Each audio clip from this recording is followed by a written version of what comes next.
Welcome to the Mindful Return podcast.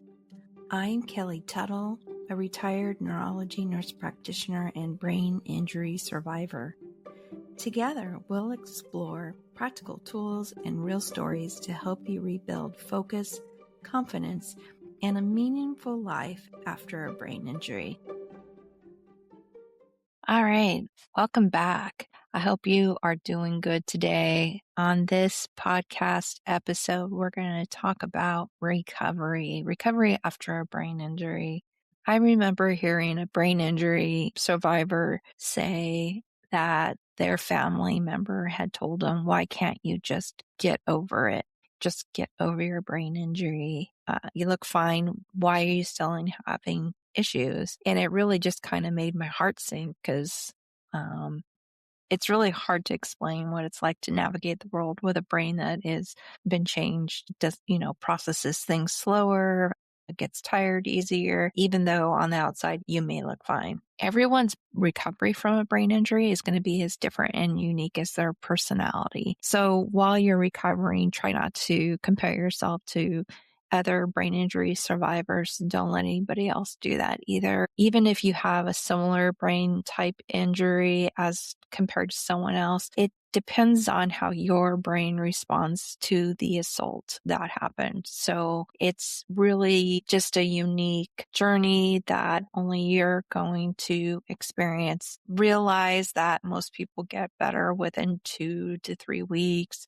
Some people get a huge improvement after 6 months. Sometimes you'll hear, well, your healing continues up to 2 years, but then after that, it ends, which is not true. Just after 2 years, the first 2 years, you will see leaps and bounds in your recovery.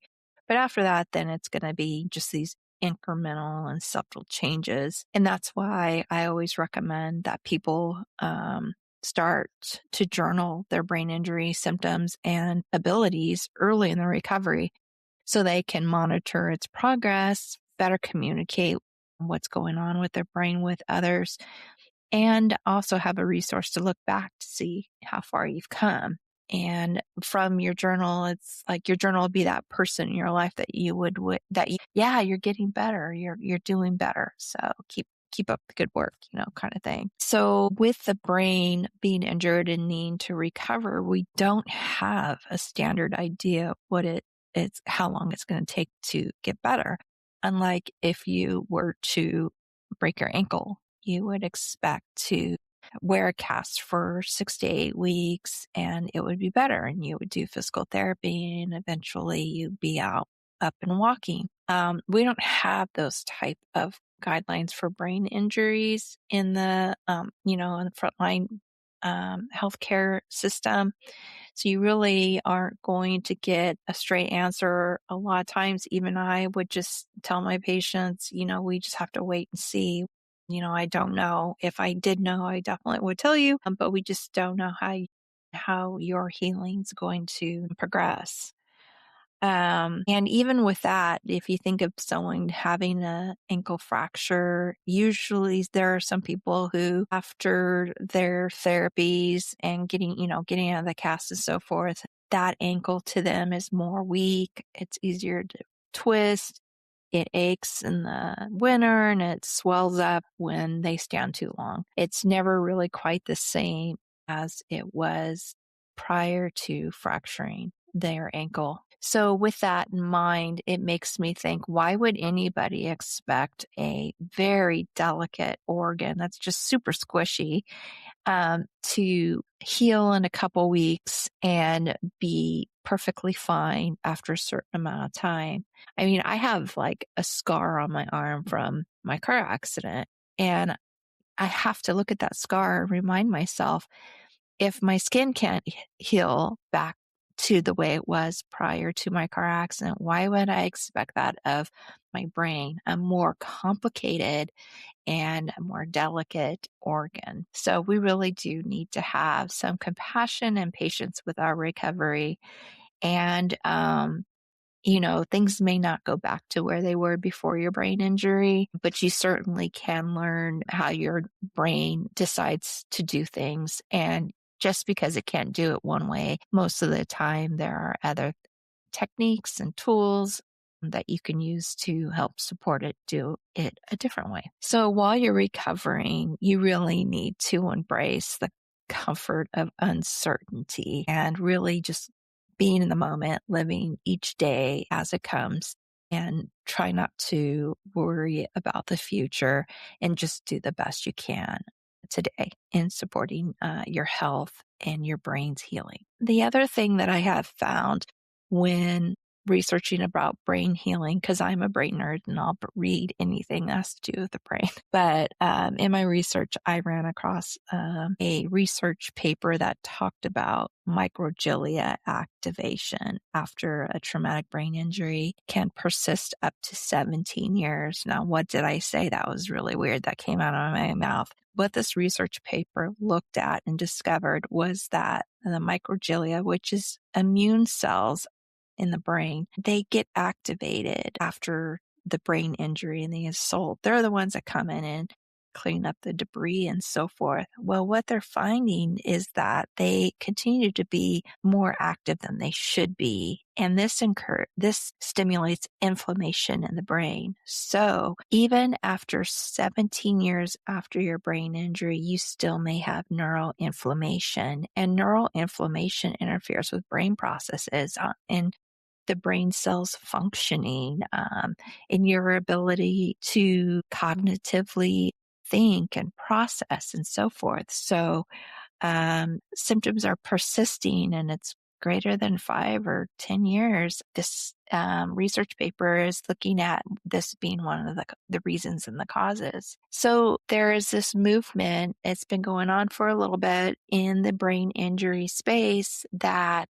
brain injury is no longer an acute incident or episode like a cold. It's, a concussion is a brain injury, and it used to be thought as a one-time event, and eventually it was taken off your problem list in your medical history in your chart. And there was this belief that you were better, or you were at a point that you would be after such an injury to your brain. But now we're realizing that it's more of a chronic condition. And with that perception change of it being a chronic condition, that means that brain injuries should be continually monitored and offered support and therapies throughout the recovery process, however long that is. And, when I worked in neurology, I'm now retired, I would always count like how many brain injuries my patients had in the past. That was like one of my questions, because if they had a brain injury in the past, then they were at higher risk for epilepsy, Parkinson's type diseases.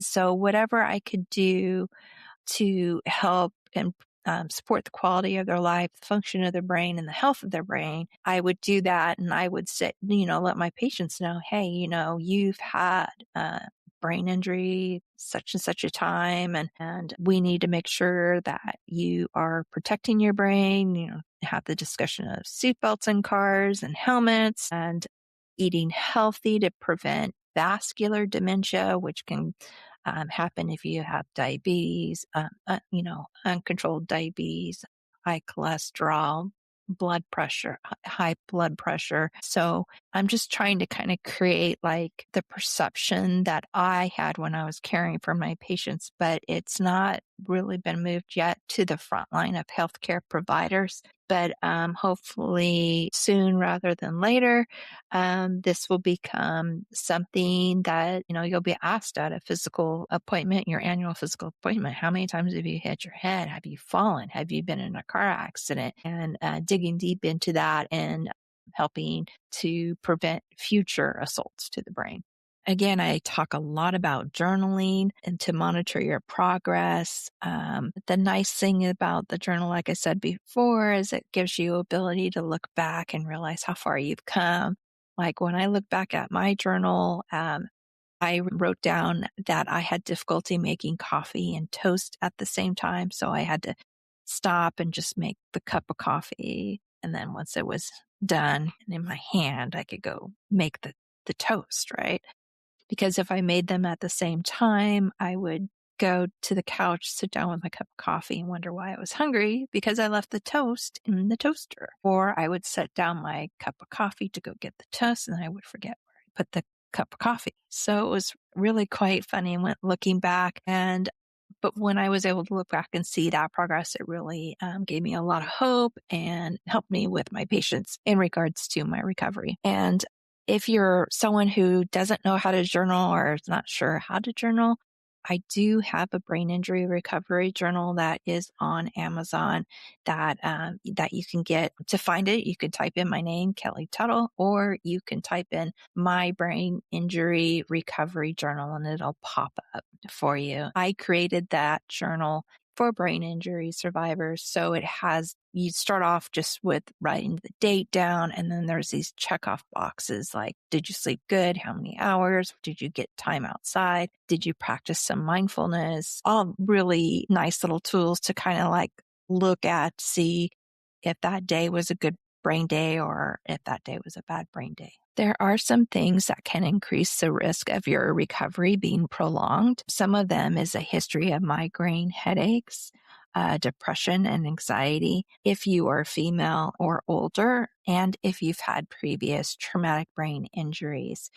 So if you had, like, for instance, a brain injury when you were in school, you fell off the swing or your bike or something like that, and then you have another injury later in your 20s, and you may see your old symptoms reappear, or it could be they take longer to go away and for you to recover. So each brain injury over time can be cumulative.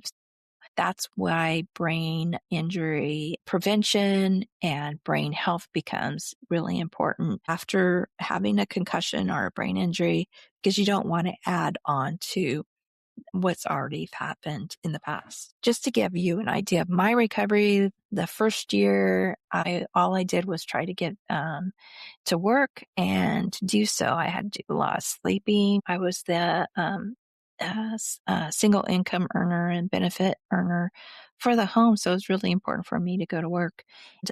So how did I do that with a brain that was healing?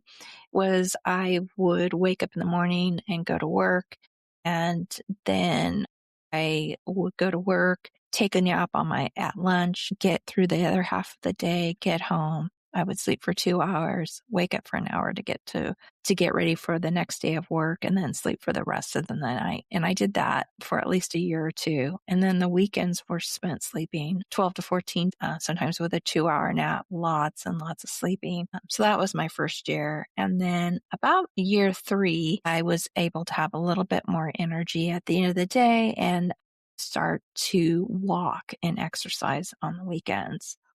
And in the 4th year, I was doing better, and my headaches resolved. I had a headache most days of the week for 4 years straight, and it was nice when they finally decreased and dissipated. And then about year 5 is when I started to write my book, and I love the fact that I made the decision to write my book because there was a ton of learning that went into writing my book, and I think that really helped with my recovery and building new connections and supporting the improvement of the cognitive processes of my brain. So, like I said, you may not get back to yourself 100%. So it's important to, and, things differently could be relying on lists and calendars to help support your memory, whereas before you never needed to write anything down. You can remember it all. So that might be one of the changes that might be permanent after your brain injury. If you're having difficulty getting your caregiver to understand what you're going through, I would recommend that you invite them to all of your appointments. And that includes the doctor appointments, speech therapy, physical therapy, mental health therapy, because they're going to help explain what you're going through, and they're going to support the education your caregiver needs to understand what you're going through. And you can even tell the provider that you're seeing that day, hey, can you explain that to so and so who helps take care of me. I tried to explain this and they think it's that I'm being lazy or something like that. And that provider can go to bat for you too in explaining what's going on. The other thing you can have your caregiver do is have them read or listen to my book after the crash, or other traumatic brain injury books, or go to the library and get books on brain injuries and being a caregiver of someone with a brain injury. That will really help them kind of educate them what to expect with your recovery and why, you're, doing this or doing that, or you have sound sensitivity or noise sensitivity, and the importance of creating safe spaces and quiet spaces in the home for you to go to recoup and recover. The other thing you could do is share with your caregiver my podcast, or have them follow other traumatic brain injury survivor podcasts. There's caregiver podcasts out there too, so they can check that out. They can also, you can have your caregiver go to a caregiver support group. So when I went to support group for brain injuries, at the same time, there was a caregiver support groups. Check into your community, see if there's a support group, and if that they have simultaneous brain injury survivor support group along at the same time as a caregiver support group, and they can learn a lot from other caregivers. So remember that your recovery will be unique as your personality. Celebrate the milestones, the small improvements, the big improvements. Journal your recovery and look back at how far you've come, at least every 6 months. And then if you're into a journey as long as mine, every year, to see just how things have changed and improved. Do your speech therapy, physical therapy, any of those therapy exercises. Even if you've been discharged from care, you should continue to be doing those therapies. And if they become easy, then start to challenge yourself with harder exercises and tasks. It's, the recovery, it's all about just baby steps every day and taking day by day. On some days you're going to have a good brain day and you can really push yourself to grow stronger. And other days you're going to have bad brain days and you're just going to want to just relax and do the minimum. That's just kind of the way it can look for your recovery. So keep moving forward with patience and being gentle to yourself and compassionate. The understanding of your brain is just a very complicated, squishy organ that we have way too many high expectations for when it gets knocked around. So I hope this information was helpful. I hope you get better and stronger. You take care. Talk to you later. You've been listening to the Mindful Return podcast with me, Kelly Tuttle. Subscribe wherever you listen and head to kellytuttle.org for brain injury recovery tools, free resources, and inspiration to help you return to work with confidence and hope.